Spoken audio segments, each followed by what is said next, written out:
media, tagapaghatid ng mga napapanahong balita tulad ng kalamidad, mga kaganapan sa loob at labas ng bansa at iba pang mahalagang pangyayari. Ngunit sa panahon ng eleksyon, ang media ay nagsisilbing mata at tenga ng taong bayan. Ito rin ay nagiging plataforma para sa mga kandidato upang ipalaganap ang kanilang mga adhikain at makuha ang suporta ng mamamayan. Ating pangtalakayin kung ano-ano ba ang role ng media tuwing eleksyon dito lang sa Batas et al. Sa Newswatch Plus.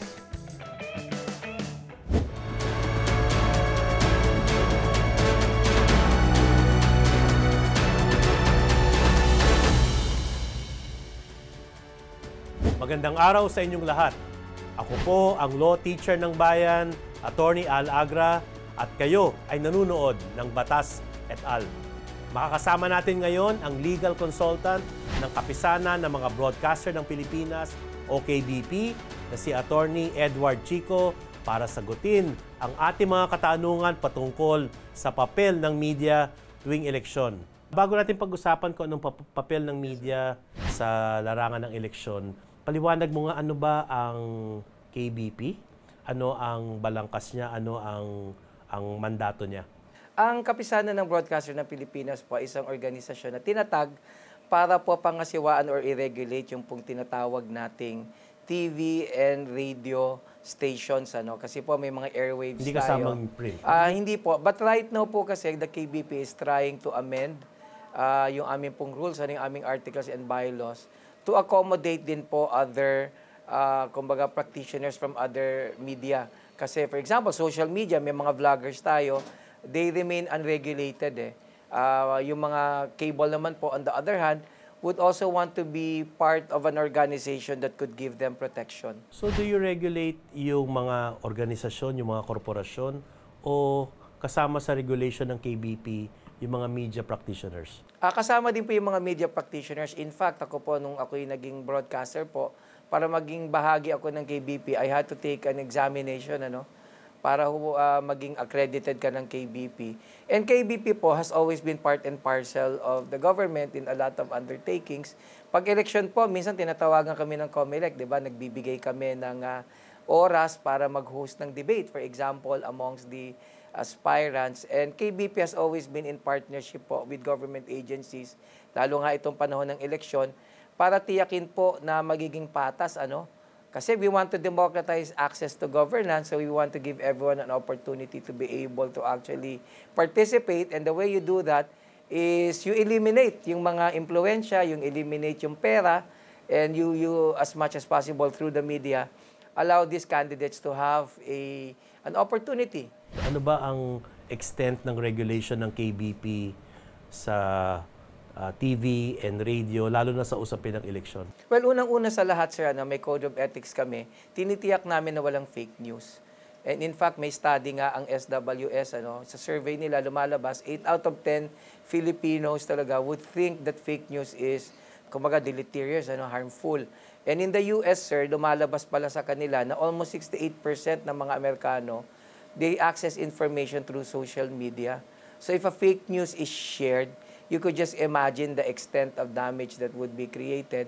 So ang KBP po, unang-una sa lahat, nilalabanan natin ang fake news. And if ever may lumabas na fake news, anong gagawin ng KBP? Well, pwede mong ireklamo yung airing station at maaari silang maparusahan, kasi meron kaming mekanismo.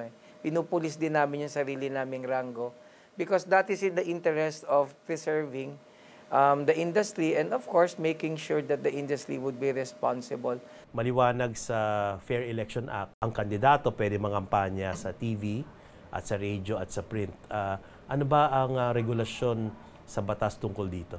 Well, patungkol dun sa advertisement, halimbawa, sa may oras lamang po, if you're running for a national post or political party ka, binibigyan ka lamang sa TV, if I'm not mistaken, ng 120.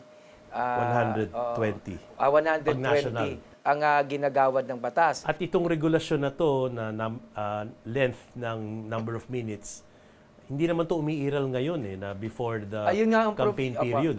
Yun po kasi nagkaroon nga ng medyo problema dahil sa desisyon ng Korte Suprema.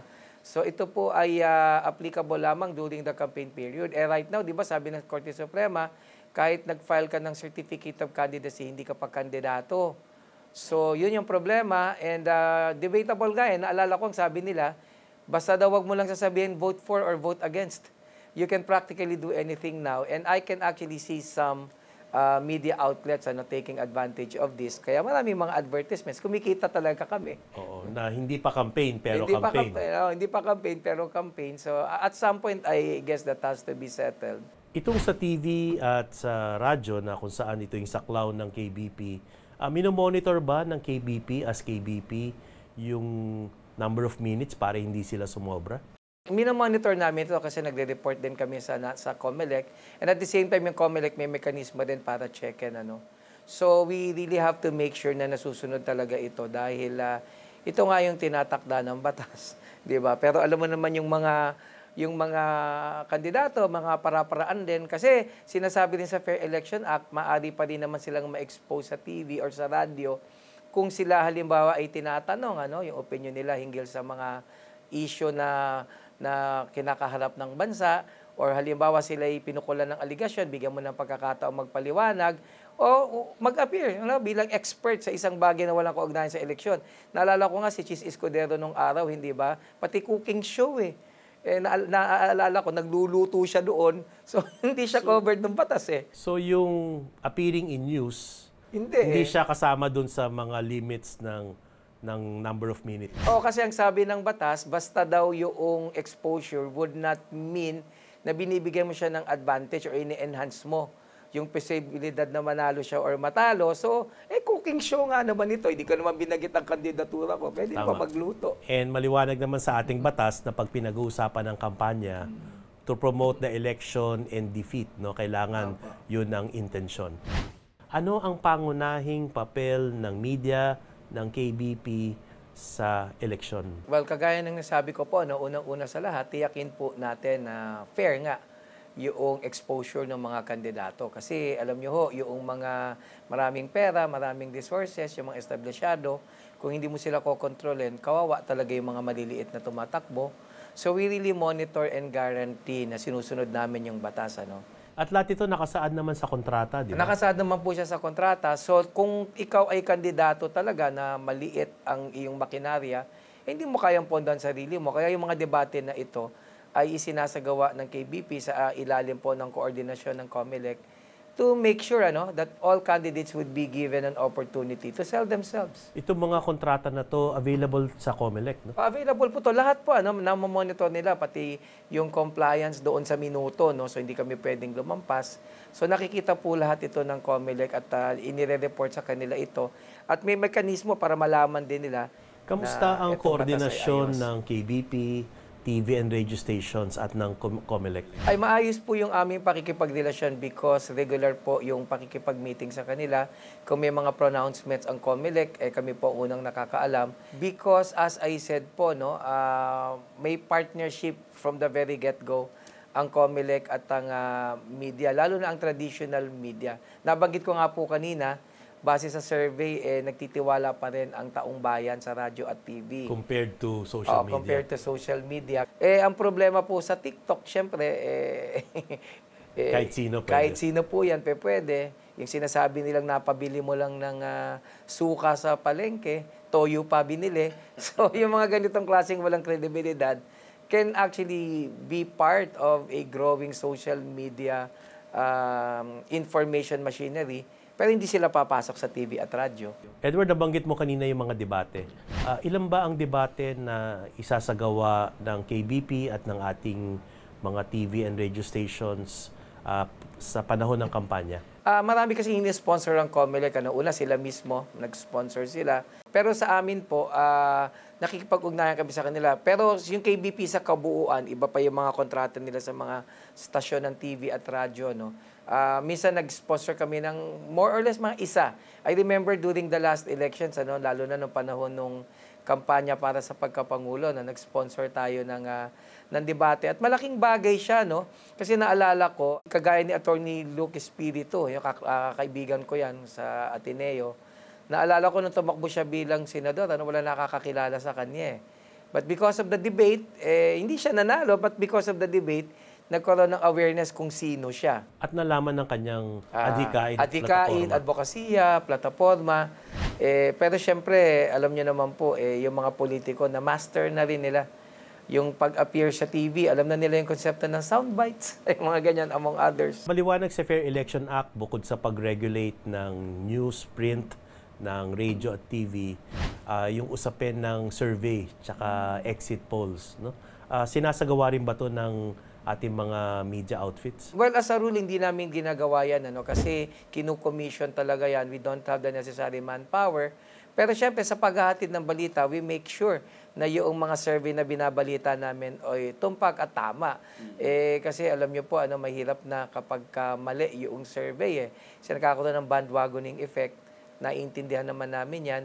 So we really make sure na tama nire-report namin. Kasi kung titingnan mo sa Fair Election Act, may mga requirements para sabihing valido yung survey, pati yung margin of error niyan, tinitingnan mo, yung coverage, among others, yung tinatanong, sinong nag-sponsor. So, ang media outlet, tinitingnan din namin na bago namin ibalita yung survey na yon, nag-comply dun sa requirements. Pag hindi, kahit bayaran man kami, ay hindi namin yun i-broadcast kasi nilalabag natin ang batas kung gano'n. Ito mga exit polls, karaniwan ginagawa rin siya, di ba? O, ginagawa po ito, pero as a rule, sa karanasan din naman ng KBP at sa karanasan ko rin po, bihirang-bihira naman niririg ang survey, lalo na kung malaki yung lamang. So kung halimbawa, yung isang kandidato ay 50%, yung isa 20%, chances are it's a legitimate survey conducted. Kasi kapag kayaan ay pineke ng survey firm, mawawalan siya ng kredibilidad kasi kumikita siya hindi lang naman sa eleksyon, yung mga advertisers, yung mga kumpanya. So kinukuha siya So kung hindi credible, hindi pwede. May 12 ang halalan. Ano ang ginagawa ng media sa araw ng halalan? Up to maproklama ang mga kandidato. Well, unang-una yung media, kasi ito bagay na hindi nakikita ng taong bayan. Kasi yung mga social media vloggers na, pag nag-appear sila sa social media, kala mo ang dami nilang ginagawa, pero in fact, mga keyboard warriors lang din sila. Pero ang nasa hanay po ng panganib talaga, ang ating mga media practitioners. Bago pa lang po magbukas ang mga eskwelahan, nandoon na ang media, minomonitor yan. Kaya nga po, ako sobrang proud ako sa KBP dahil yung mga TV at radio natin po ay talagang sinasakripisyo nila yung kanilang oras, dugo at pawis para dito. Aminin po natin kapag kailangan natin ng informasyon kapag may eleksyon, lalo na sa araw ng eleksyon, kinukuha po natin yan sa media. Isa pang aspeto ng automated election law yung transmission of results, 'di ba? Mula sa presinto sa mga automated counting machines. Pinadadalan ba ang KBP ng transmitted results? Opo, kasi kinakailangan po na monitor din ng media yan. Kasi ang media po ang lumalabas na objective na partido. Kasi wala kaming kinikilingan. Non-partisan. Non-partisan. Although in reality, pwedeng may kinikilingan, pero sa bandang huli, may disiplina to making sure na objektibo at non-partisan ng ating KBP. Maaari bang mangampanya during the campaign period ang mga media practitioners, Attorney Chico? Well, unang-una, syempre hindi. Kasi nga dahil nakita natin yung papel ng media, so bawal kaming mangampanya. So in fact, if you notice, pati yung paghatid ng balita ng TV at radyo, very objective. Kasi tinatanong nila sa akin yan, bakit very objective kayo maghatid ng balita? May editorial section naman where you can voice your opinion. So lagi kong sinasabi, ang news reporting dapat objective because that's the last safe place for objectivity. Kasi kung yung news reporting nahaluan mo ng opinion, pwedeng gamitin ang media ng mga interest groups, ng mga politiko. May kopya ba ang KBP ng mga election returns tsaka certificate of canvass? Nadadaan po sa amin yan, lalo pat automated tayo. Kasi nga, kailangan ma-verify kasi kinakailangan maraming mga stakeholders yung merong kopya to making sure na walang tampering, to making sure na walang irregularidad, at para napapagbangga-bangga. So, ang layo nilang nito, tiyakin nila na ika nga magiging objective at walang daya yung transmission ng mga boto. Dahil alam naman po natin sa Pilipinas, maraming nandadaya. Paano pinoproteksyonan ng mga media outfits, TV and radio, at mga media personalities and practitioners ang akusasyon laban sa libel? Of course, klarong-klaro sa amin kung ano yung libelo. Kasi alam namin yung elemento ng libel. Alam naman natin yan, di ho ba? Yung defamation, yung malice. yung publication at identity, ano. So we make sure that we never engage in anything that is libelous. Although, from a historical standpoint, may mga ilang pagkakataon na rin na nasasangkot talaga ang mga media, no, pagdating sa usapin ng libelo.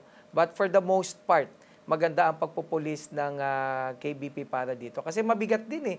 Una-una, malaki ang kulong sa libel, hindi naman kagaya ng slander na ngayon nga, nagbabayad ka na lang ng penalty, makukulong talaga. So, we really make sure that we never publish anything or broadcast anything that is libelous. May ginagawa ba ang KBP as KBP kung merong kayong napansin o natuklasan na libelous statement? Well, kagaya ng nasabi ko, kaya naming ipulis yung sarili namin. Ano? Kasi meron kami tinatawag na Standards Authority. So, etong mga airing TV and radio shows can actually be investigated by the Standards Authority and penalties can actually be imposed against them. So malaking bagay na pinupulis namin yung sarili namin kasi gusto ng pangalagaan ng KBP ang integridad ng radio at TV. Hindi ko sinasabing walang integridad yung iba, pero parang ganun na nga. Joke lang po yun. So that's basically what we want to do. As I said, it's very difficult to do that in a country where corruption is a culture. So napakahirap pong gawin yung bagay na yan. Kaya sa KBP, lagi kaming umuupo, lagi kaming nagmi-meeting, lagi kaming nagre-review, lagi kaming nag-a-assess to making sure that these things won't happen. Salamat, Atty. Chico. Meron ka bang mensahe para sa ating mga kapwa media practitioners, sa mga media outfits, sa COMELEC, sa mga botante? Atty. Chico. Well, siguro po maging maayos lang po tayo sa pagpili ng ating iboboto kasi yung mga lintik na yan, ng bobola yan, ano? At marami sa kanila, wala naman talagang napatunayan. So we really have to be very, very careful, ano, sa ating pagpili ng mga ihahalal natin. Kasi mahirap na magtiwala ngayon dahil nga alam naman natin yung kapabilidad ng mga lintik na politiko na yan. Maraming salamat, Atty. Chico. Sa ngalan ng Newswatch Plus, maraming salamat sa KBP. Muli, sa susunod na pagkakataon, good luck sa iyong mga shows. At maraming salamat. Congratulations. Maraming salamat din po.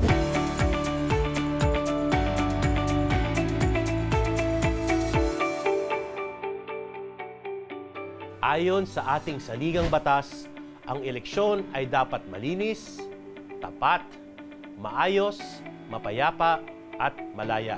Lahat tayo, kasama ang media, ay merong katungkulan para ito ay makamit. Mangyayari lamang ito kung maliwanag ang papel, malaya, accessible, balanse, at accountable ang media. Muli, maraming salamat sa patuloy na pagsuporta sa ating programa. Ako muli ang law teacher ng bayan, Atty. Al Agra. Abangan ninyo ang mga susunod pa nating mga talakayan tungkol sa eleksyon dito lang sa Batas et al. On Newswatch Plus.